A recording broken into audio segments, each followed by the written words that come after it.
इस कार्यक्रम के मुख्य वक्ता लोकसभा में हमारे सहयोगी परम आदरणीय महंत बालकनाथ जी, हमारे चूरू से पधारे हुए भाई ओम प्रकाश जी, सारस्वत साहब,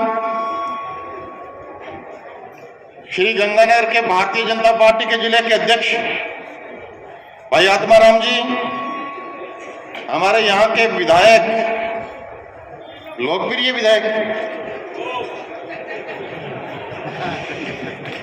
आदरणीय राम प्रताप जी कासनिया जी, भाई धर्मेंद्र जी, भाई बलवीर लूथरा जी, और इस कार्यक्रम में पधारे भाई राजेंद्र बहादुर जी, भाई अशोक जी, पूरा सम्मानित मंच, बहन और भाइयों, मुझे इस जन आक्रोश यात्रा में और इस महापंचायत में आने का सौभाग्य मिला है।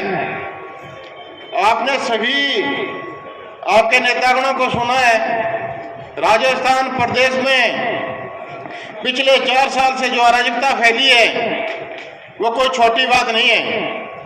4 साल में राजस्थान को विनाश के पथ पे ले जाने का किसी ने काम किया, वो कांग्रेस पार्टी के राज ने किया।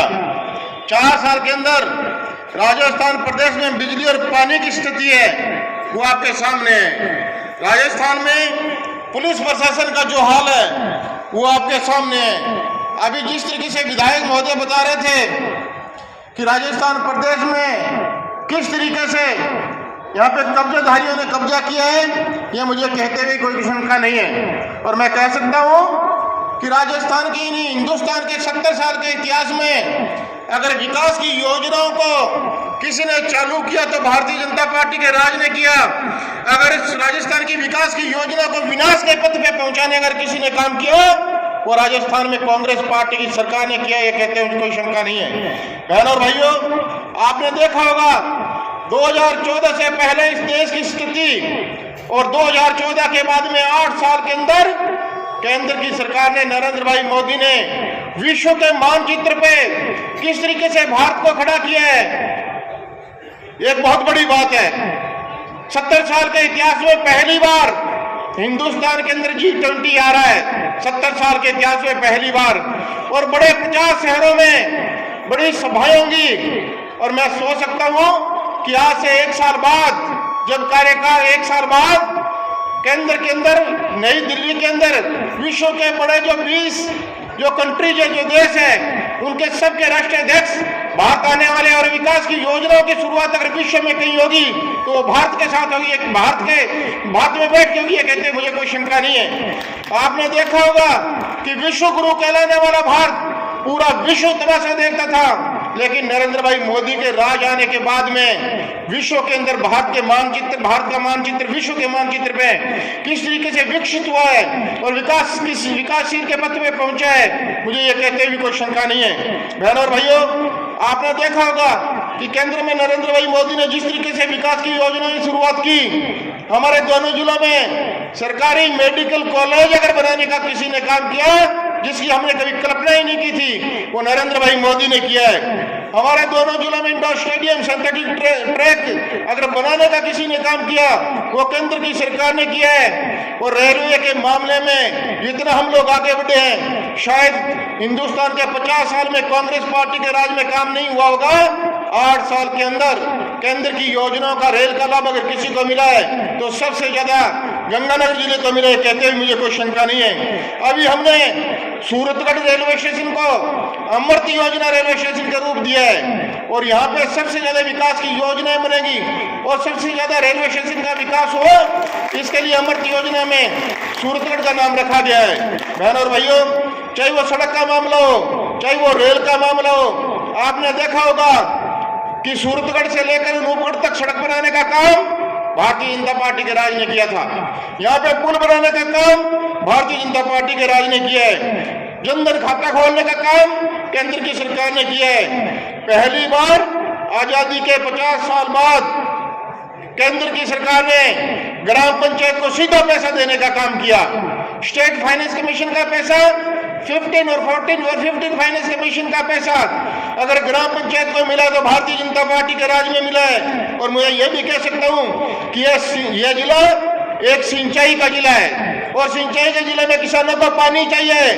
पहली बार राजस्थान केनाल, भाखड़ा नहर, पहली बार जंग केनाल के लिए केंद्र सरकार ने 3,700 करोड़ रुपए की राशि देने का काम किया। डॉक्टर राम प्रताप जी राजस्थान के सिंचाई मंत्री थे।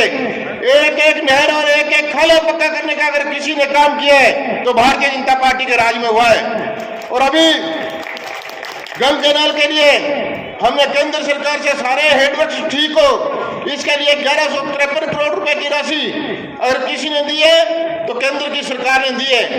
अभी जो राजस्थान की एक योजना है RDSS जो योजना है जिसमें सब घरों को बिजली देने का हम लोग काम कर रहे हैं। केंद्र सरकार की सौभाग्य योजना को राजस्थान ने बंद कर दिया, लेकिन फिर भी केंद्र सरकार ने RDSS योजना में 9,000 करोड़ रुपए राजस्थान को दिए हैं और सिर्फ गंगानगर अकेले जिले को 260 करोड़ रुपए देने का काम किया है। और मैं आपको विश्वास के साथ में कह सकता हूं कि हमारे गंगानगर जिले की कोई भी ऐसी ढाणी नहीं बचेगी जिसमें बिजली नहीं पहुंचे।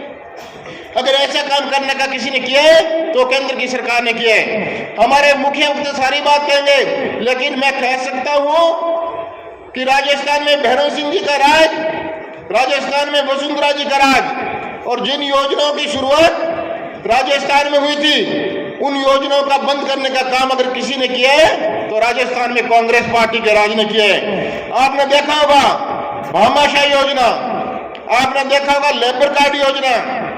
हमारे हर बहन के जिसकी शादी होगी उसके खाते में 55,000 रुपए देने का काम अगर किसी ने किया तो वसुंधरा जी के राज ने किया था, और उसको बंद करने का अगर किसी ने काम किया है वो कांग्रेस पार्टी के राज ने किया है। बहनों और भाइयों, मैं आपको विश्वास के साथ में कह सकता हूं कि राजस्थान के 70 साल के इतिहास में भारतीय जनता पार्टी का राज है, विकास की योजनाओं की शुरुआत हुई, और कांग्रेस पार्टी का राज है, विनाश की शुरुआत हुई है।